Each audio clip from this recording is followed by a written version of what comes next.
నిజామాబాద్ అంటే ఎప్పుడో చిన్నప్పటికి వెళ్ళిపోవాలి.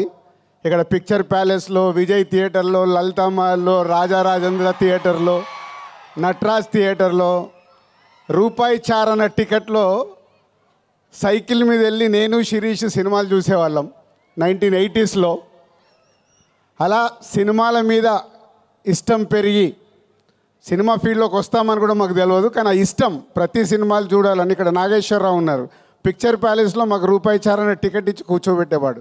తర్వాత లలితామాల్ థియేటర్లో రూపాయిన్నర టికెట్ వెనకాల లైన్ ఉండేది. అప్పుడు మా దగ్గర 5 రూపాయలు తీసుకొని వస్తే సినిమా చూసిపోవాలి ఇద్దరం. మధ్య ఇంటర్వెల్లో 50 పైసలు పెట్టి పాప్కార్న్ కొనుక్కోవాలి 5 రూపీస్లో. అలా సినిమాలు చూస్తూ ఎదుగుతూ ఈరోజు అదే నిజామాబాద్లో మా 58వ సినిమా ఈవెంట్ చేయడం అనేది చాలా గర్వంగా ఉంది.